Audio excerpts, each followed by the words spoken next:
You know what would make that better? A cup of white cane coffee. Wow, that really is great coffee. White cane coffee, because every cup makes a difference. It's not just about music lessons.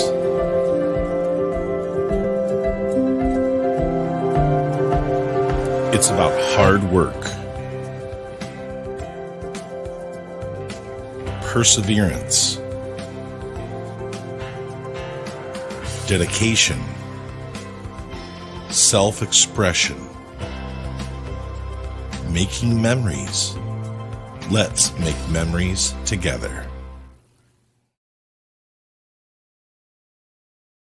Good morning, everyone, and welcome to the cafe as White Cane Coffee presents Coffee and a Conversation. Our special guest this week, Dr. Dennis Johnson of the Kinzua Wrestling Club. Don't forget that the White Cane Coffee Cafe is open in the plaza across from Tops all through the downtown construction, except for Monday, Tuesday, and Wednesday next week. They're going to take a little time off for the Labor Day holiday. So if you got to get something done, come in today before 3 p.m.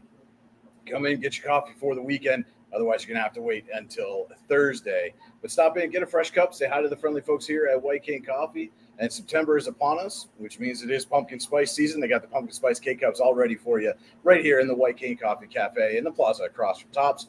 If you don't want to deal with that construction, that's no problem. White Cane's also available online on DoorDash.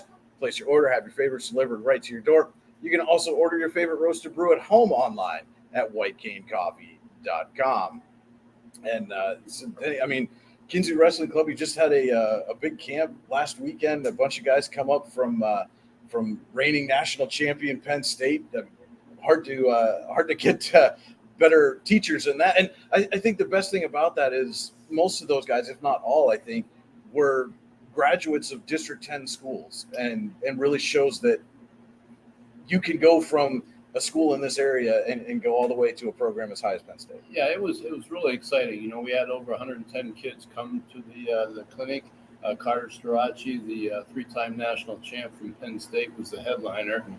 In the afternoon, we had 5 of the Penn State wrestlers put on a clinic. It was a little station-type clinic.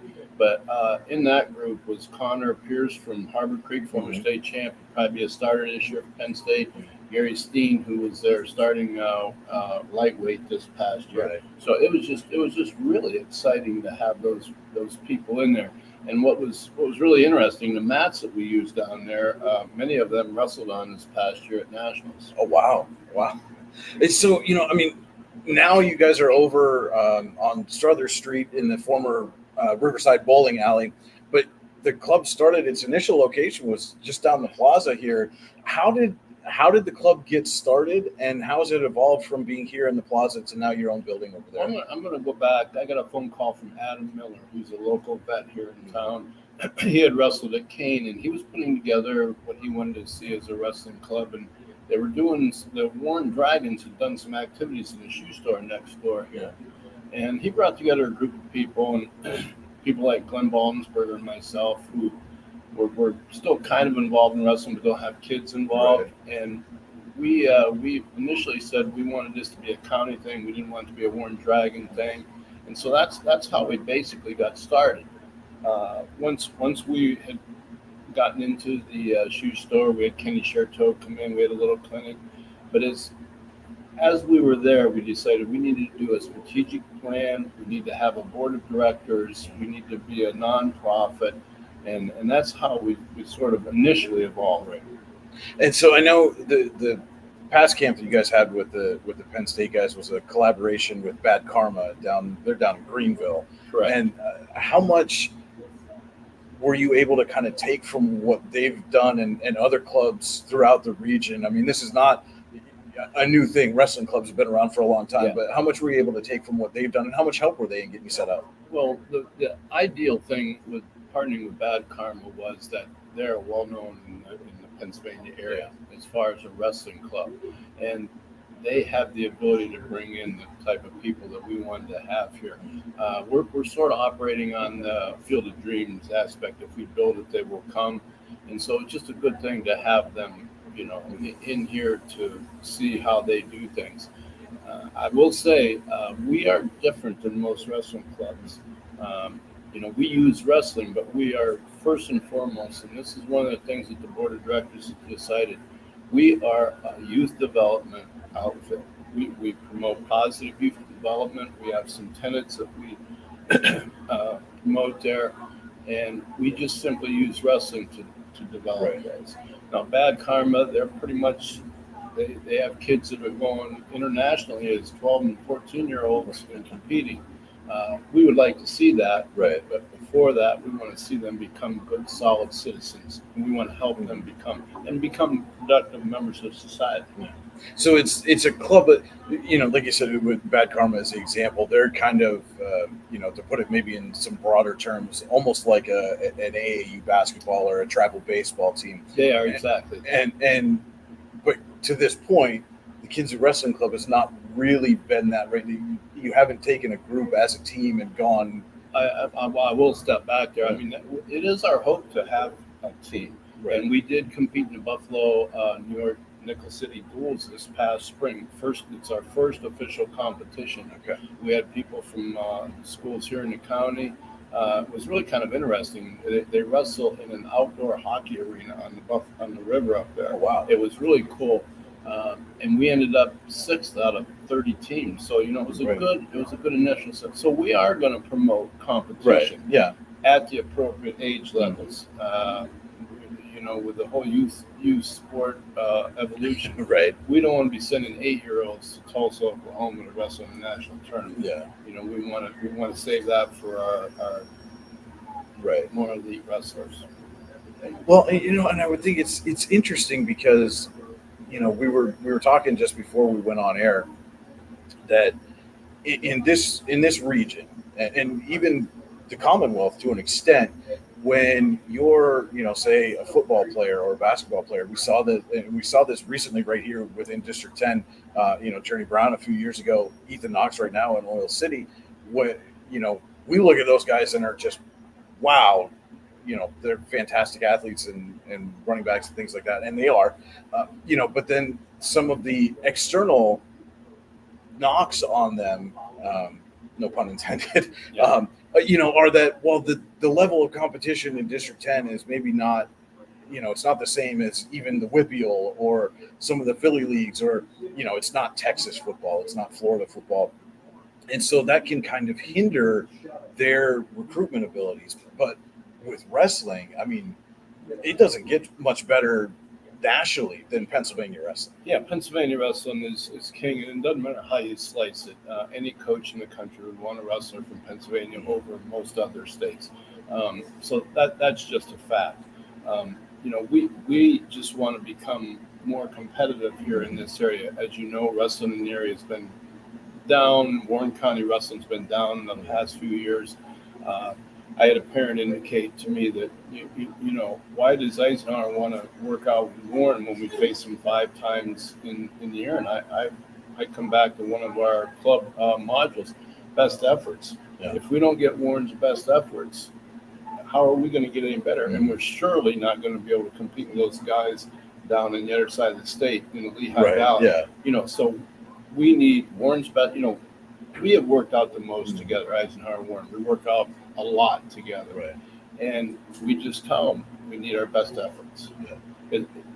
Just like the competition paradigm, a lot of coaches are like, we want to kill our opponent, we want to annihilate. Yeah. We look at it sort of like the Latins, the Latin population. We strive together with our opponent. Mm-hmm. We want their best efforts. Right. I mean, if I go out and get a forfeit, how good am I? Yeah. If there's nobody there to wrestle me, how good am I? And we need that. That's why Eisenhower wants Warren's best efforts. Warren wants our best efforts, so that maybe when we get down the line, we can win a state title. Right. So when you get into something like the District 10 duels, and Eisenhower's got to compete with a program as storied as Reynolds, and Warren's got to compete with somebody like Cathedral Prep, and though now they've bumped down the classification. So now, it doesn't get any easier. You go from Cathedral Prep to a program like Reynolds, but those are the kind of things, it's that old mantra that we see all over the place right now. Iron sharpens iron, right? And that's exactly true. And we need that. one of the other ideals of this center is to bring everybody together, so you have different workout partners, so you can sharpen those wrestling skills in addition to your personal and social responsibility tenets. So. Well, and as like you said, wrestling countywide has been kind of down, and not specifically or necessarily from a talent perspective, but numbers, as with a lot of activities, are just down. And it used to be, for example, when I graduated from Warren longer ago than I care to mention, but I mean, there were wrestle-offs every week, sometimes multiple times a week, to see who was going to be in the starting lineup for the dual matches. And now you're lucky if you're fielding, a full 14 weight classes now roster. Yeah, it's very hard. It's very hard. There are so many other activities. Yeah. We have soccer. We have other sports that we didn't have back in the day. We have Title IX that now has brought the evolution of female sports. There's just and now we have the technological age where there's so many other things. There's just so many other things to do, and the lack of population has really hurt us. I mean, I can relate. When I started as a freshman at Warren High, I had 6 guys in my weight. 6 guys. That was just to get to a JV spot. You know? So that's why at the club here we would love everybody to come in. So we got that additional workout partners. Well, and how hard? I mean, obviously you've been a coach in the county at multiple schools for a long time now, and how difficult is it when you're at a point where a lot of these schools, and again, it's not just in our county, we're seeing it, all over the place, when you've got not a full roster and you're looking at, maybe you've got your 160 guy is having to work out with the 195 guy. How detrimental is that to both of their development? Because, the 160 guy is giving up 30 pounds constantly and the 195 guy is tossing the 160 guy around all the time. Yeah, I actually wrote the risk management guide for the National Wrestling Coaches Association, and that is one of the concerns that we have. How do you manage that? Do you go half speed? Do you go full speed? How do you get your live wrestling in? So it is an area of concern and one that coaches need to be aware of.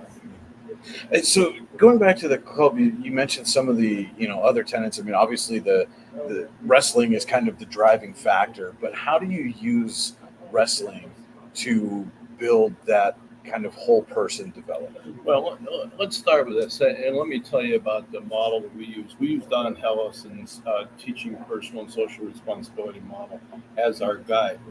It's a model that's been used in over 30 countries in all 50 states. You can Google it online. It's one of the most researched programs for teaching personal and social responsibility.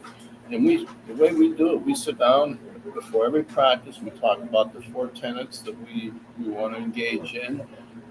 We ask the kids to look for those types of things that happen during practice or maybe in their everyday life.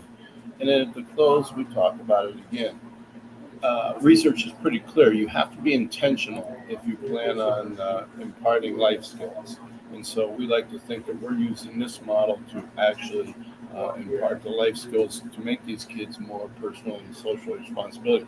And I'll just tell you the aspects that we work on. Number one, respect. Whether you're at home, whether you're in school, on the street, just respecting the differences and the similarities of people. Yeah. A second one is helping others. I mean, in this day and age, don't you want to just help one another? Yeah. I mean, that's pretty good. Self-direction, and that means simply setting goals and then being accountable for those goals. And then finally, the last component we talk about in there on a daily basis, giving best efforts. Yeah. And I mean, it's pretty easy. I mean, and it doesn't mean, you know as well as I do, the political discourse and the rancor in this country. I think you can take those 4 tenets, and if you're not going to find anybody that's not okay with those. Right. Well, and if they were, you'd probably want to question why they wouldn't be okay with something like that. So what our goal is, when they leave our program and go to college or go to work, that they remember those and they help one another and they give their best efforts in their job, and they learn to be self-directed. I mean, that's what we're about. I think if you see a bulletin board out here one day, that's what you're going to see. And that's going to be adorning the walls very shortly, I'm sure. And the other thing, and every day they walk in there, the school district seems to have a problem with some bullying. And, you hear about bullying all the time. We use a theme that Kim Nelson and I had used to use down in the Sheffield Physical Education Program. When you walk into our club, we build up, we don't tear down. And if a coach starts making fun of you, or if another student makes fun of you, rather than reprimanding them, we just say, hey, we build up. Yeah. And it's on such a positive nature that, I mean, when I was still teaching at Sheffield, I remember we started that in 7th grade. And by the time the kids were seniors in PE class, if one kid made fun of somebody, 3 others would say, we pulled up here. Yeah. And it's just, I don't know why we can't do that society-wide. You know what? I'll tell you what. If you and I could sit here and answer that question, first of all, we'd probably be much more revered, and revered than we are now. But I just throw, I think the school district could adopt that and start at middle school, right? Because rather than reprimanding somebody, it's all about a positive thing. And so you don't have to scream at a kid, don't do that. Right. And so I'll let that go. Yeah. One of my pet peeves. Yes. All right. Well, with that, I think we're going to take a quick break. And I did see we had a question in our comment section. So we'll get to that when we come back with more Coffee and a Conversation presented by White Cane Coffee here in just a moment. The only thing worse than being stuck at home is being stuck at home without coffee. We can't let that happen. Browse our selection and order online. From sweet to tangy, hot or iced, we have something for you. White King Coffee, because every cup makes a difference. Cheers. We're back here at the White King Coffee Cafe, which is open until 3 p.m. today in the plaza across from Tops, and they're going to be closed Monday, Tuesday, and Wednesday next week. So if you need to get your coffee refilled, come in and do it before 3 p.m. today. Otherwise, you're going to have to wait until Thursday. And I don't think there's anything worse than having to wait to get your cup of coffee for a few days. Stop on in, get yourself a refill on your roast. Pick up a fresh cup while you're here, maybe a scone or a cinnamon roll. Say hi to the friendly folks at White Cane Coffee. Brian Hagberg on your daily local with Coffee and a Conversation. Our special guest this week, Dr. Dennis Johnson from the Kinzua Wrestling Club. And we were just talking before the break about building people up and that being, a big part of what you're doing at the Kinzua Wrestling Club. And we had a question as we were discussing that. One of our viewers would like to know, how do they get their child started in wrestling and become part of this club? Well, they're going to have to wait until the 1st of October now. We are taking the month of September off. Kids going back to school, school shopping, initial phases of that. Plus, we're still rehabbing our building to make it ADA compliant. So we got some work going on there.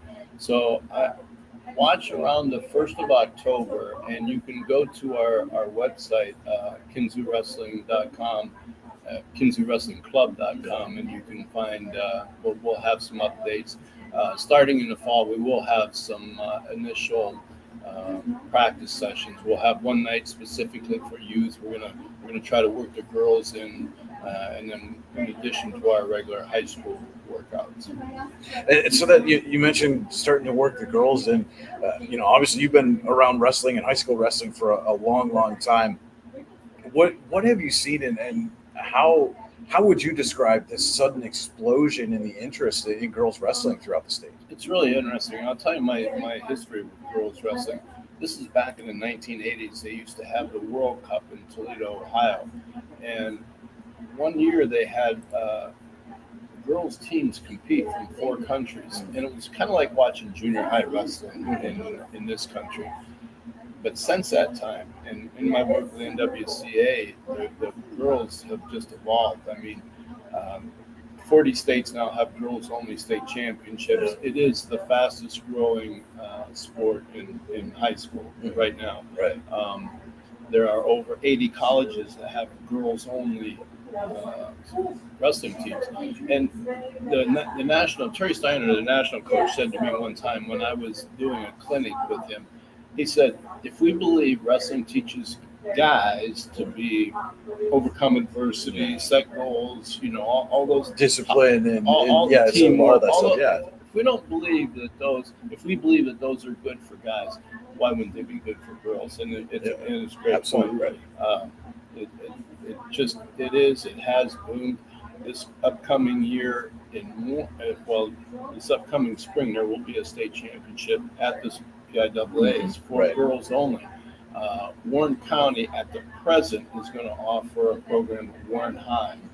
If there are girls from the county schools who wish to participate, they will make it a co-op. So it's coming. At the Kinzua Wrestling Club, we're desperately seeking a female coach.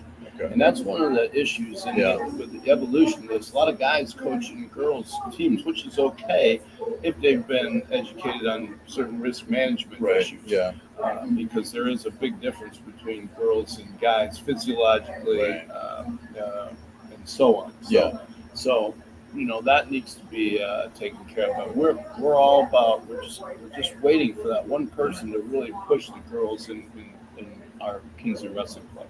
Well, and I would think too with, you mentioned trying to find a women's coach and stuff. It's not like this is an aspect of the sport that's, been around forever, and you've got a lot of former female wrestlers who are now getting into the coaching ranks. A lot of them are still active, as we speak.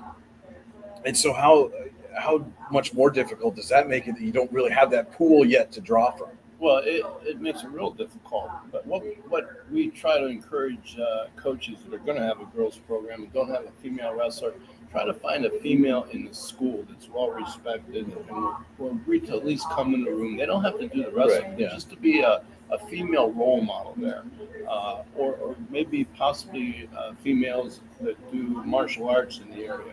Just so there's. At this point, just so there's a female in the room that the girls can kind of look up to and relate to.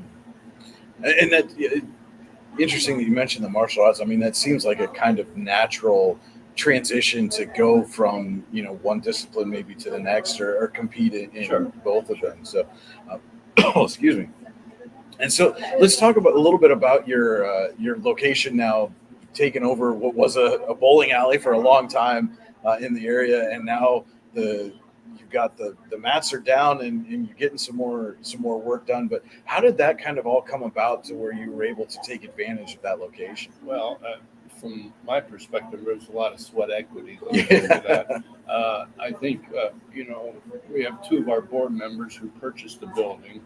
And once that was purchased, I think I can mention it was Glenn Baldensberger and Lincoln Sokolsky. They kind of made the building work.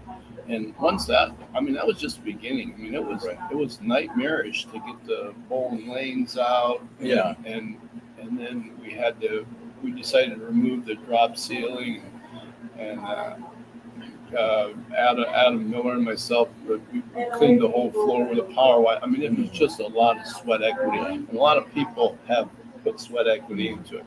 Me, least of all. Just FYI. But I can. Well, at least you're honest about it, right? Do some grunt work. Steve Ciliano come in and did a lot of the work. He's well known here in the area. So yeah, it was a lot of work, and it's not done. Right. I mean, that's the thing.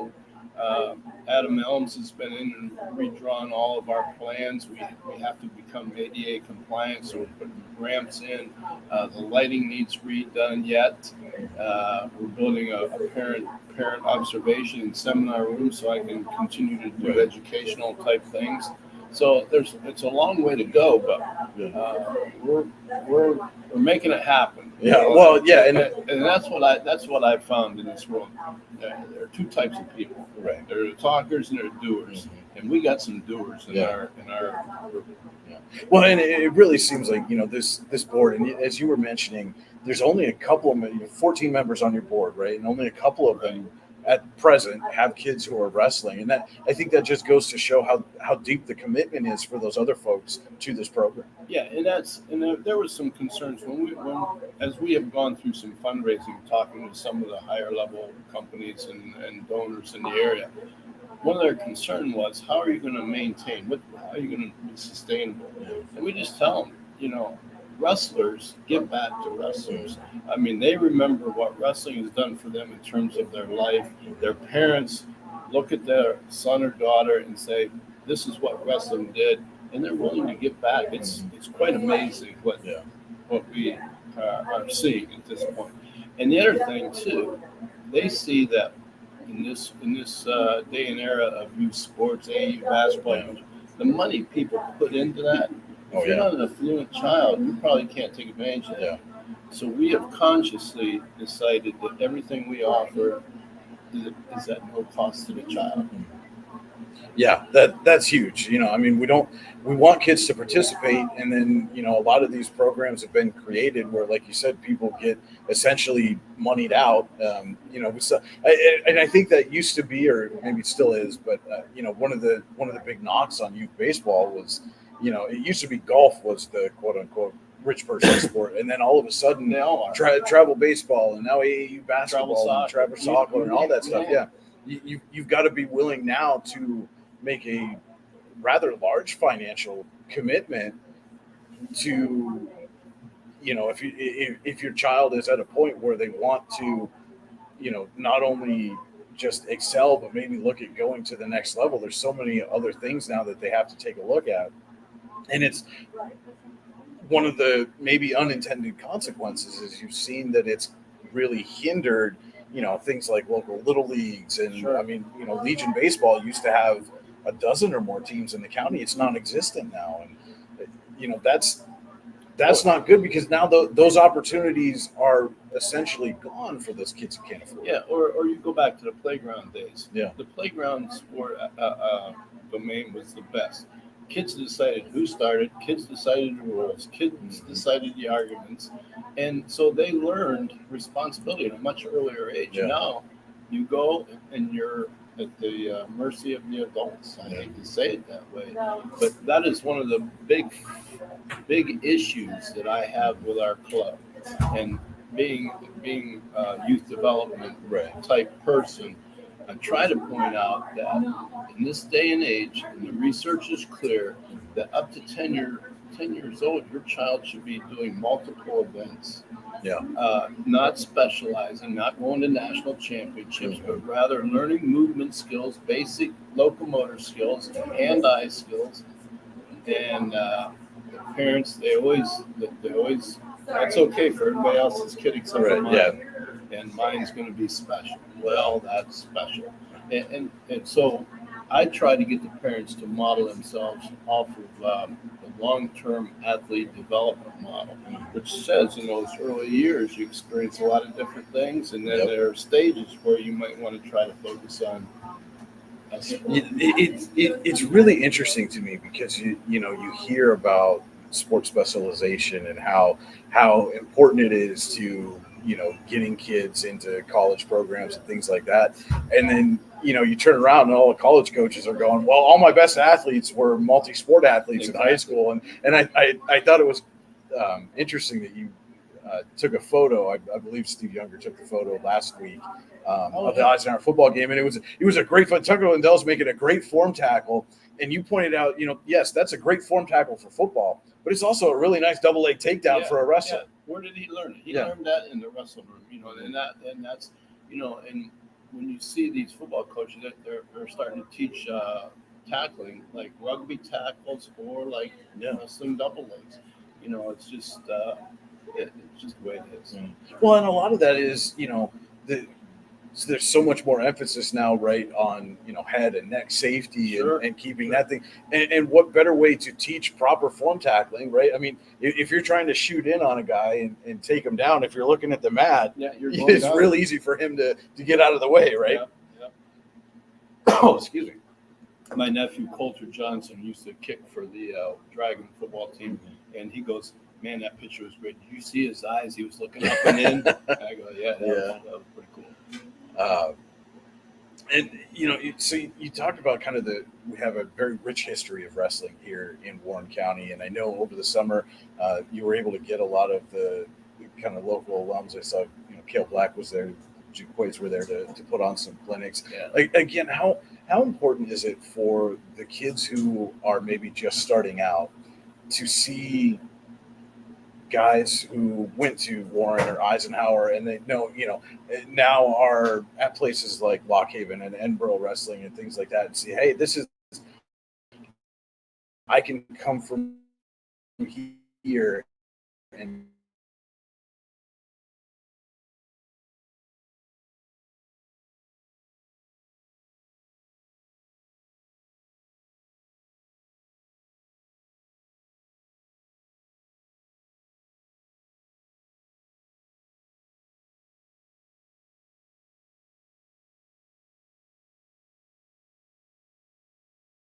I think it was a good thing for the kids to see these people that they were here, they competed here, and now they're out either competing in college or having successful businesses. No. And again, apologize for that. Looks like we had a little slight signal interruption there. Not sure what happened with that. It's again just life in rural Pennsylvania at the moment. But apologize for that. Looks like we're back now. And excuse me. And again, we talk about this, this rich history in Warren County, and you and your family, it certainly have been a big part of that. Wrestling to coaching to teaching and being part of kids' lives. And again, it's for a long time here in Warren County. What's been the most rewarding aspect of going from a wrestler to now being a coach and a teacher for you? I think, my cousin Dan and Brad and my brother Dean, we did the old Johnson's wrestling camp back in the 80s. And the reason we did that was we wanted to give the kids locally something, updated technique at a very low cost. I mean, we charged virtually nothing back in those days. And to come back here today, I've enjoyed my teaching career, my coaching career, but this aspect here provides a platform where we might be able to impact kids here for the next 50 years. Yeah. If once this is up and going and we have personnel in place to coach, to run youth development programs, I think that's going to be the most rewarding thing I've taken from wrestling. Once we get this up and going and just making it go forward. And you mentioned your brother Dean, and have you given any thought to putting in the Dean Johnson Memorial chocolate milk stand in the club there as part of the renovation? We had 2 week-long camps here. One was for kids under 10. It was a movement education camp, and it was taught by 2 of the local high school kids that are in college now, Madigan and Joey Arnold. And at the end of every one of those, a cup of chocolate milk and a half a banana for the kids. They kind of laughed when I said we're going to have chocolate milk and bananas for their snacks, but they're both healthy, and it's sort of a tip of the hat to me. And I think I've told you this before, but I don't think I ever had a conversation with him where at some point in there he didn't slip in, well, how great the benefits are of chocolate milk and getting you restored. And it is, and it's funny that you mention that, because schools like, I don't know, I talked to Rob Cole when he was still at Cornell, and they were given low-fat chocolate milk to their athletes after workouts as a recovery drink. So if a school like that's been top 5 for the last however many years, right, is doing that, and the research is pretty clear. It is a great recovery drink, low-fat chocolate milk. Right. Emphasis on the low-fat. Right. Yeah, because Americans get enough fat in the diet. Yeah. Exactly. So we don't need to add to that. All right, so you talk about obviously getting the ADA compliance and some of the final touches done on the renovation of the building, but generally speaking, where does the Kinzua Wrestling Club go from here? What we hope, and I tried to make this, we hope to model ourselves in terms of we need to get a big name coach. Many of the people here know Red Childress, who was from Grundy, Virginia. Yeah. Well, when he was in high school, he had the guy who's now the head coach at Iowa State. You know, you had Andre Metzger. They brought in big name college coaches, and then they started to travel. You know, and so obviously, you know, from the competition side, that's what we're hoping to do with our say our 14 to graduates age group. You know, we want to expose them to the big time competition. So in fact, if they do want to go to college, we do that. That's on the competition side. On the education side, we would hope that we can educate the parents to understand multi-sport involvement up until the age of 10. You know, that 10 to 12 is kind of that 11, 12 age group is kind of a crapshoot, depending on where your kids are. You know, some kids are at 10 have a half a beer. Right. Yeah. Right. Yeah. Are still with their mother. You know. So I mean, there's some kids that don't. You know, I've seen kids graduate and were 5'7", and they come back from the first year of college. All of a sudden, they're 6'3". And well, that's the way my brother Dean was. You know, he wrestled like 145 in high school, sat out a year, went the next year, and he was a solid 190-pound college wrestler. So you know, it's that year of. And getting into those college strength and conditioning programs too can really and it's not a knock on any of the high school programs or coaches, but I mean, obviously the bigger budgets and you've got staff dedicated solely to that, and you get some of those kids in those programs and all of a sudden their growth just explodes. I should point out that's what we are not. We don't have weight training there. We don't want to take away from the private fitness clubs there or the YMCA. We're not about that. Right. We're a wrestling center. So it was interesting. I thought you mentioned Red Childress, who obviously is he's on our board of directors, by the way. No child in the program, so a great resource. But I had a chance to we broadcast the Warren Eisenhower wrestling match last year, and Red was gracious enough to come on the broadcast with me, and the match started, and he started getting into everything that was happening, and I don't think I've ever been speechless. Or I mean, anybody who's listened to any of our broadcasts on Your Daily Local or the YDL Sports Network knows that I don't have a problem talking over everything. But I was just blown away by the knowledge that just came, and it was so natural and so instinctive. I mean, I basically got to just sit there and kind of, oh, really? Okay, that was a good match, Red. I don't know anything that happened, but great job. Well, as you know, Red and I coached together at Eisenhower back in the late 80s, I think, was before he came to Warren as the head coach. And I remember one night we were coming home from a match, and we're sitting there talking, and we go, don't you think we've got that all figured out in wrestling? Don't you think there's not going to be any more new moves? And, 20 years later, we watched the whole world of funk evolve. I sat there and watched Carter Scarachi on Saturday, and I'm going, I just cannot believe the concepts that I'm seeing that I have never seen. And so man's oldest sport seems to be just getting more and more complex.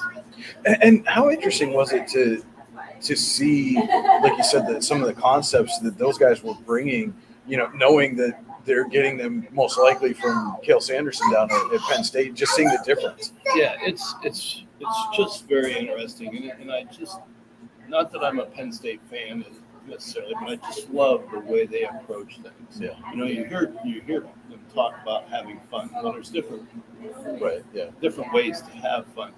But one of the things that I saw a Penn State wrestler talk about was that Cale puts them in a situation and then tells them to do everything they were taught not to do.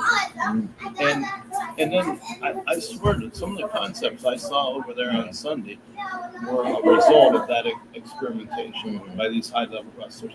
And when you turn your wrestlers loose to be able to do that kind of stuff, who knows what's coming up.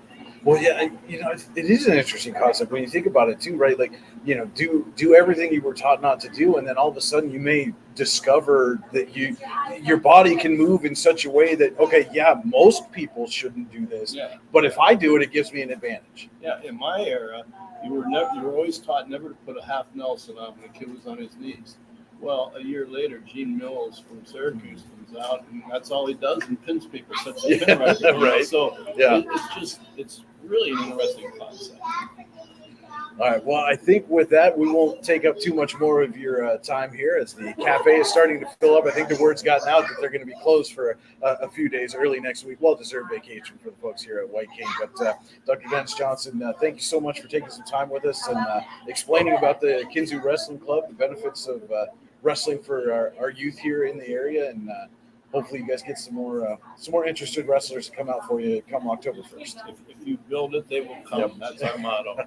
So thank you very much. All right, that will wrap it up for our Coffee and a Conversation presented by White King Coffee for this week. Don't forget to tune in each and every Saturday morning, 9:30 a.m. as White King Coffee presents Coffee and a Conversation. For Dr. Dennis Johnson, this is Brian Hagberg on your Daily Local saying thanks for watching. Enjoy your Labor Day weekend.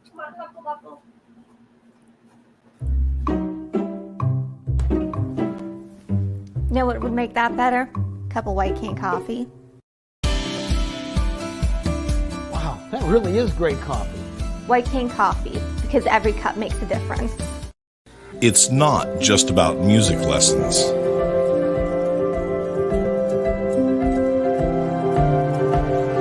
It's about hard work, perseverance, dedication, self-expression, making memories. Let's make memories together.